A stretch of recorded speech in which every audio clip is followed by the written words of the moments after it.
సింపుల్గా చూస్తున్నారా? నిన్ను సింపుల్గా చూస్తున్నారా? ఎర్రదల్లా చూస్తున్నారా? ఎర్ర వాళ్ళ చూస్తున్నారా? పిచ్చోళ్ళ చూస్తున్నారా? నిన్ను పిచ్చిదనుకుంటున్నారా? నిన్ను గొడవ పెడుతున్నారా? నీ ఇల్లు గొడవలాగా ఉందా? ఆర్థిక సమస్యలతో ఇగో ప్రభు నాతో చెప్తున్నాడు, నీదేదైనా పోగొట్టుకున్నావా? నీ బంగారం దొంగలు చేశారా? నీ బంగారం నాటి జీవితాన్ని నాశనం చేసేయాలని చూసారా? నీ మానసికంగా ఒత్తిడితో నలిగిపోతూ వచ్చావా? అప్పుల బాధలతో నలిగిపోతున్నావా? ఇగో ఎవరో రావాలి, ఇంకా ఎవరో రావాలి. ఒక్కడో దగ్గరికి, మోసే దగ్గరికి, మోసే దేవుడి దగ్గరికి ఒక్కడే వెళ్ళాడు. ఏలియా ఒక్కడే వెళ్ళాడు. యోబు ఒక్కడే వెళ్ళాడు. ఎలీషా ఒక్కడే వెళ్ళాడు. మోసే కూడా ఒక్కడే వెళ్ళాడు. ఇక్కడ వచ్చిన వాళ్ళందరూ ఏలియాలతో సమానం. నువ్వు ఎలీషావే, నువ్వు ఏలియావే.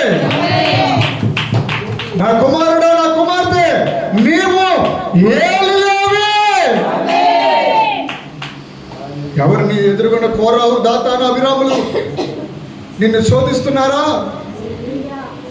మెల్లమెల్లగా మెల్లమెల్లగా మెల్లమెల్లగా ఒక మాట తర్వాత ఒకటి చచ్చిపోయేలాగా, శమ్మజిల్లిగా పోయి కృంగిపోయేలాగా నీతో మాట్లాడుతున్నారా?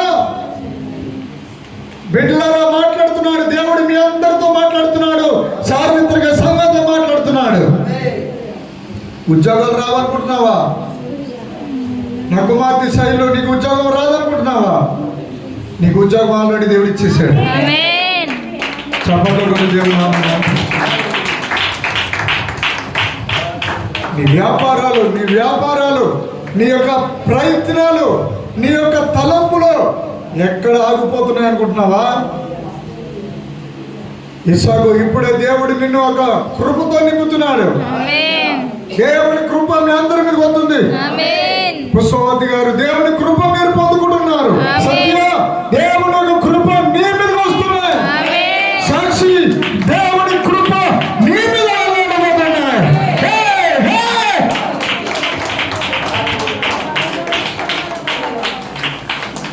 ఇక్కడ ఎవరో జాయింట్ పెయిన్స్, జాయింట్ల దగ్గర నొప్పులు. నువ్వు స్నేహితులు నమ్ముకుంటున్నావు, నువ్వు వారు నమ్ముకున్నావు, వీరు నమ్ముకున్నావు. ఎక్కడ పడితే అక్కడ దిక్కు లేదు, దివానం లేదు అనుకుంటున్నావా? నేనే నీకు దిక్కు, రక్షణ అంటున్నాడు యెహోవా. నేనే నీకు తల్లిగా, తండ్రిగా. నా కుమారుడా ఎలీషా, నేనే నీకు తల్లిగా, తండ్రిగా ఉండబోతున్నా. నా మహిమ ఏమిటో రుజువు చేయబోతున్నాను. 10,000 మందిగా, 10 లక్షల మందిగా, 10 కోట్ల మందిగా నీ పరిచర్య నేను చేయబోతున్నాను. నీ ముందు వెనక కుడి ఎడమలు నా మహిమ ఉంచాను. నా రక్తముతో నిన్ను కడిగాను. నేనే నీ సరిహద్దుని. ఇక్కడికి వచ్చిన వారితో మాట్లాడుతున్నాడు. ఏమన్నా తెలుసా? నీ సరిహద్దు నేనే అంటున్నాడు.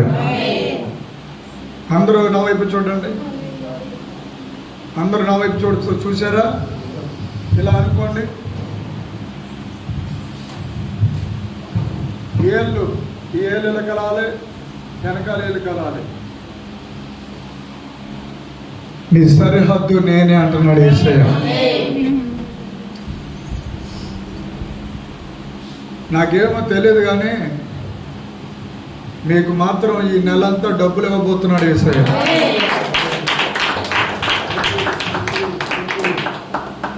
ఆరోగ్యం ఇవ్వబోతున్నాడు యేసయ్య. మునుపుటున్న స్థితిలో నువ్వు ఉండవు. నువ్వు గంట ముందు ఉన్న ఆ స్థితిలో నువ్వు ఉండవు. నువ్వు అందరికీ ఆశీర్వాదంగా మారిపోతున్నావు. సౌభాగ్యవతి, నువ్వు ఇంకా జీవిస్తావు, ఇంకా బ్రతుకుతూనే ఉంటావు. నిన్నెవరైతే ఇక్కడ ఎవరితోనూ దేవుడు మాట్లాడుతున్నాడు. పట్టలేనంత ఏడుపు నీ కొడుకులో ఈ ప్రవచనాలు వింటున్నప్పుడు, ఈ మాటలు వింటున్నప్పుడు నీ కళ్ళు చమ్మగిలిపోయాడు. భయం వచ్చింది, దేవుని భయం అది. హల్లెలూయా. యెహోవా భయం ఇక్కడ సంచరిస్తున్నాయి. ఆమేన్. ఈ మందిరం వైపు చూస్తే చాలు దరిద్రం పారిపోతుంది. నీవెవరు అనుకుంటున్నావు? నీ గురించి నువ్వేమనుకుంటున్నావు? కుమారుడా, ప్రియమైన కుమార్తె, నీ ఒక రాజ సింహాసనం యొక్క కూతురివి.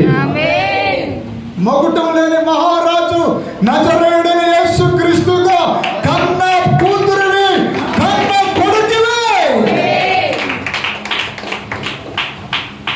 నీ లివర్ని ఆయన శుద్ధి చేస్తున్నాడు, నీ గుండెని ఆయన శుద్ధి చేస్తున్నాడు, నీ రక్తం ఆయన కడిగేస్తున్నాడు.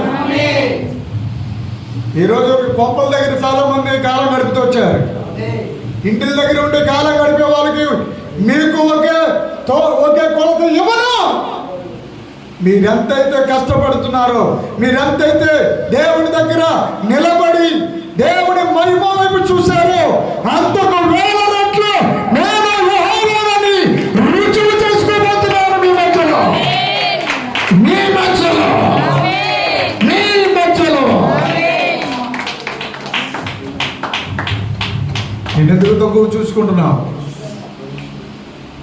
నీ కాళ్ళ గోరులో ఉన్న మట్టి కూడా పనిచేయరు జనం. చుట్టూ ఉన్న జనాల వైపు నువ్వు చూస్తున్నావా? ప్రియమైన నేస్తమా, వీధిలో ఉన్న మనుషుల వైపు నువ్వు చూస్తున్నావా? ఎవరో ఏదో అనుకుంటారో అని అనుకుంటున్నావా? ఎవరేమనుకుంటున్నారో అని బెంగతో కృంగిపోతున్నావా? కుమారుడా, కుమార్తె, ఎందుకింత భయంకరమైనటువంటి బాధ, లోయ, ఊపి? ఏమండి, ఎవరో ఒక ఊపిలోకి నేను వెళ్ళిపోయాను, నేను ఇంకా కూరికిపోతున్నాను, నేను లెగలేకపోతున్నాను అని అనుకున్న వాళ్ళు ఇక్కడ నాకు దేవుడు చూపిస్తున్నాడు. ఒక నిమిషం అందరూ కూర్చోండి. ఎవరో నేను చెప్తున్నాను, నీ ప్రేగులన్నీ దేవుడు కడిగేశాడమ్మా. ఇవాళ అభిషేకం మాట్లాడుతున్నాయి. గ్యాస్ ట్రబుల్ అనే ఆత్మ నిన్ను విడిచెళ్ళిపోతుంది.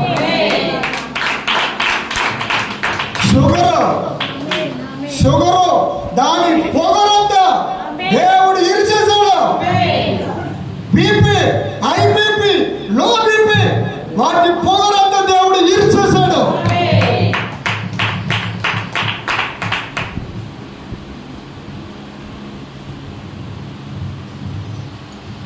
ఏం ఆలోచించాలో ఏంటో, ఎలా గడుస్తుంది, ఎలా గడవాలి జీవితం, ఎలాగా ఈరోజు ముగించాలి? అప్పులు వాళ్ళందరూ గొడవ పెడుతున్నారు, అప్పులు వాళ్ళు తరుగుతున్నారు. ఎలా చేయాలి? ఇంత అప్పు నేను ఎలా తీర్చాలి? ఈ వ్యాపారం ఎలా చేయాలి?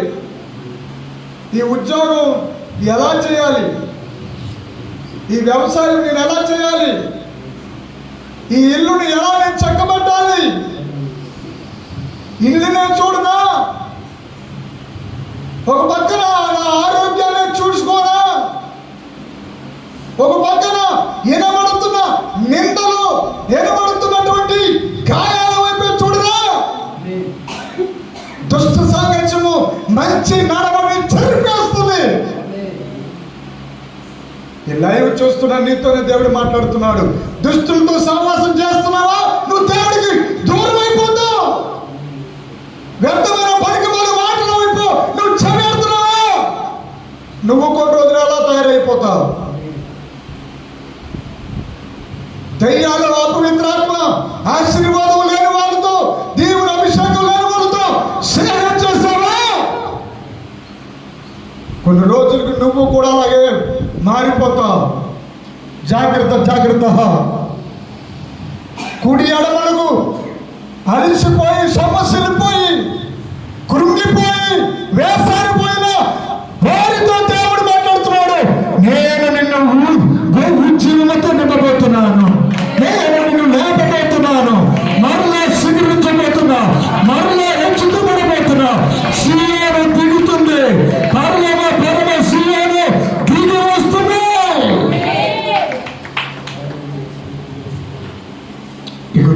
నీకెవరు ఫోన్ చేయాలి, ఆ ఫోన్ రావట్లేదని బెంగతో ఉన్నావా? నీ ఇంటిని పట్టించుకోవడం లేదని, నీ ఆరోగ్యాన్ని ఎవరు ముట్టుకోవడం లేదు, ఎవ్వరు కనీసం పలకరించే వాళ్ళు లేరు. బాగుంటే అందరూ వస్తారు, బాగోకపోతే ఎవరు రావడం లేదు అని నువ్వు ఎందుకు ఏడుస్తున్నావు? ఈ పలంగా నేనేమైపోయినా ఎవరికి ఏమీ సంబంధం లేదు. ఈ పలంగా నేనేమైపోయినా నా కొడుకుకి, నా కూతురికి, నా కొడుకులు, నా కూతురులు, నా మనవరాళ్ళు అందరూ ఉన్నారు. కానీ ప్రయోజనం లేకుండా పోయింది. జీవితం అతలాకుతలం అయిపోయిందని ఈ యూట్యూబ్ ఛానల్ చూస్తున్నా ప్రియ సోదరుడా, నీకు ఇంకా మంచి అవకాశం దేవుడు ఇచ్చాడు. ఏంటో తెలుసా? శ్రమలు అనే సింహాసనం మీద నువ్వు కూర్చున్నప్పుడు పరలోక కిరీటం నీకు పెట్టబోతున్నాడు యేసయ్య. నిందలనే సింహాసనం మీద నువ్వు వెళ్తున్నప్పుడు గచ్చ పొదలో దురదగంలో చెట్లు ఉన్నప్పటికీ నీ మార్గము నీది కాదు, నీ మార్గము యేసు మార్గములేనా? యేసు మార్గములేనా నువ్వు నడుస్తున్నావు? సరైన చోటులోనే దేవుడు నిన్ను పెట్టాడు. ఎందుకో తెలుసా? నువ్వు కారులో తిరగబోతున్నావు, నువ్వు లక్షాధికారి అవ్వబోతున్నావు, నువ్వు కోటీశ్వరుడు అవ్వబోతున్నావు, నువ్వు కోటీశ్వరుడు అవుతావు. నీ బంధువులు ఎవరు చూడలేనంత గొప్ప స్థితిలోకి వచ్చేస్తావు. గొప్ప చెప్పండి,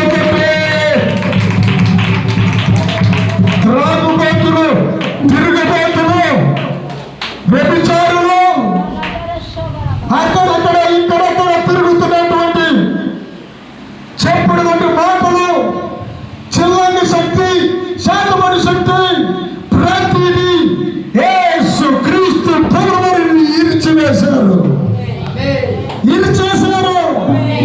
నీవు నీ సొత్తు కాదు, నువ్వు దేవుని సొత్తు, నువ్వు దేవుని సొత్తు. ఇక్కడ ఎవరికో బ్లడ్ ఇన్ఫెక్షన్ వచ్చినట్టుగా,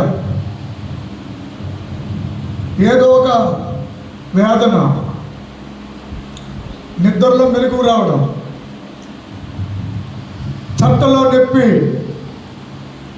అన్నం తిందామంటే ఆకలి వేయడం లేదు, నీ తెలియకుండానే నీ శరీరంలో ఏదో ఒక అవయవము బాధపడుతుందా? బిడ్డ, నేను దేవుడి ప్రవక్తని, నాలో నుండి దేవుడి మాట్లాడుతున్నాడు ఎవరితో? నువ్వు ఎవరి కోసం నువ్వు ఏడ్చావు? ఇలాగే ఎందుకు అయిపోయింది నా లైఫ్ అని ఏడుస్తున్నావు. చూస్తుండగానే ఎందుకింత బరువు భారం నా మీద పడిపోయాయని ఏడుస్తున్నావా? నేనే మీకు సాక్షి, నేనే మీకు ప్రత్యక్షంగా దేవుడు నన్ను ఒక సాక్షిగా నిలబెట్టాడు. దేవుడు నాకు ద్వారాలు తెరిచినట్టుగా మీకు ద్వారాలు తెరవబోతున్నాడు, మీకు ద్వారాలు తెరవబోతున్నాడు, మీకు ద్వారాలు తెరవబోతున్నాడు, మీకు స్థలాలు ఇవ్వబోతున్నాడు, మీకు ఇల్లు ఇవ్వబోతున్నాడు, మీకు ఉద్యోగాలు ఇవ్వబోతున్నాడు. ఇదే అభిషేకం. ఈరోజు ఇక్కడి నుంచి వెళ్ళేటప్పుడు కొత్తగా వెళ్ళబోతున్నారు.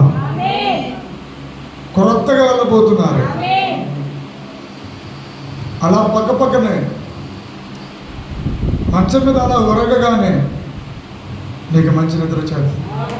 కొట్టని చెప్పండి, మంచి నిద్ర వచ్చేస్తుంది. ఎంతమందికి కావాలి? మంచి నిద్ర వేరు. నిద్రలో విమానాలు పరిగెట్టాం, నిద్ర ఉన్నట్టుగా ఉంటాం. ఊళ్ళో వాళ్ళందరూ మనకు తెల్లవారు వాళ్ళే రౌండ్ లేస్తూ ఉంటారు. ఆ నిద్ర కాదు, ఒక శ్రేష్టమైన ప్రశాంతంగా నువ్వు నీ తలగడి తలకాయ పెట్టగానే చంటి బిడ్డల నిద్ర పట్టబోతుంది. ఎన్నో రోజుల నుండి ఆశ ఫలానాది తినాలనుకుంటున్నాను కానీ అది తింటుంటే ఇది వచ్చేస్తుంది, ఇది తింటుంటే అది వచ్చేస్తుంది, అది తింటుంటే ఇది వచ్చేస్తుంది, ఇది తింటుంటేనేమో అది వచ్చే, అది రాదు ఇది రాదు, అందరిని కట్ట కట్టి సముద్రంలో పడేసాడు యేసయ్య. ఈరోజు ప్రభు నాతో చెప్తున్నారు. నేను బండి మీద వస్తున్నప్పుడు నాతో కొన్ని విషయాలు చెప్పారు. ఏమన్నా తెలుసా? నా కుమారుడా, నేను సంపూర్ణమైన ఆరోగ్యంతో నీ సంఘాన్ని నింపబోతున్నాను.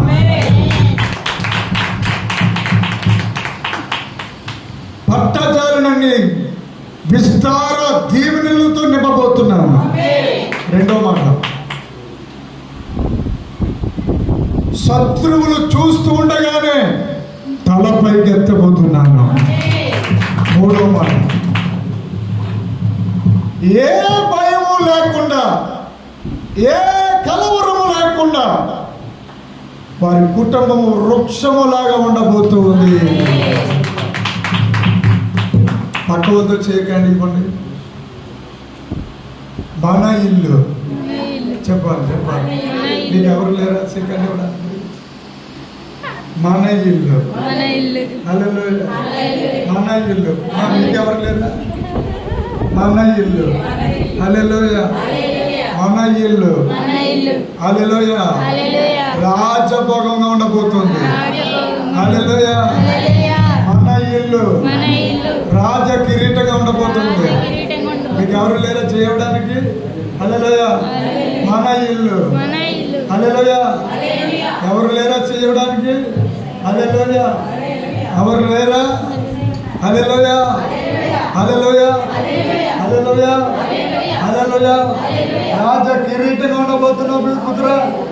హల్లెలూయా, రాజ కిరీటం అనండి, రాజ కిరీటం అనండి.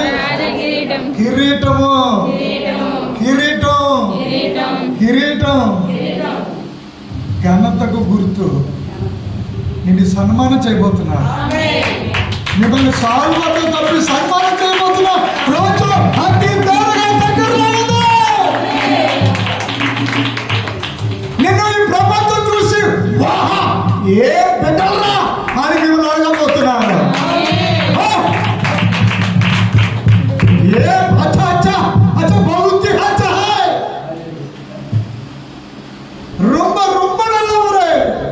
అని అనబోతున్నాను. నీ చీరలు ఖరీదైనే మారబోతున్నాను. నీ ప్యాంటు, నీ డ్రెస్సు చాలా కాస్ట్లీ బట్టలు కట్టబోతున్నాను. నీ వీధిలో ఎవరు కట్టలేని బట్టలు నీ చేత యెహోవా కట్టించబోతున్నాడు. హల్లెలూయా, హల్లెలూయా. ఎవరు నీ వీధిలో ఎవరికి లేనంత బంగారం నీకు ఇవ్వబోతున్నాడు. నమ్ముతున్నాడు మాత్రమే చేతులతో చప్పట్లు కొట్టి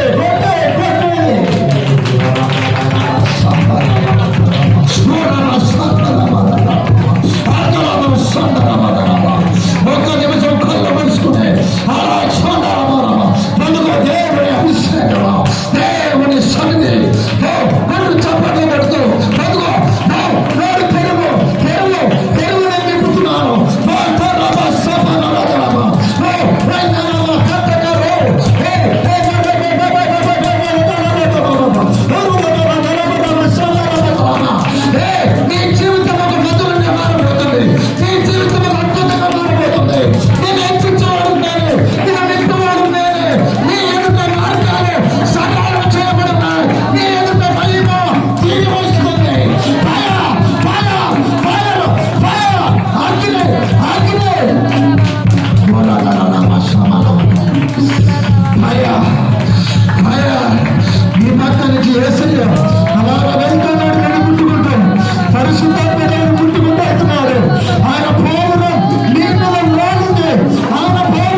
పైకి ఎత్తండి. హల్లెలూయా. మీ బ్యాగ్ లేకపోతే సెల్ ఫోన్లు, ఎందుకంటే ఏటీఎంలు దాంట్లో ఉంటాయి, ఫోన్ పేలు ఉంటాయి కదా. హల్లెలూయా. ఏమి లేకపోతే మీ చేతులు పైకి లేదండి, ఇలా దోచులు పెట్టించాలి. సెల్ ఫోన్ ఉన్న వాళ్ళు సెల్ ఫోన్లు పైకి ఎత్తండి. ఫోన్ పేలు ఉన్న వాళ్ళు చేతులు పైకి ఎత్తండి. హల్లెలూయా. పైకి ఎత్తండి. హల్లెలూయా. హల్లెలూయా. 50,000 రూపాయల అమౌంట్ పడబోతున్నాయి. 1,00,000 రూపాయల అమౌంట్ పడబోతున్నాయి. 1,00,000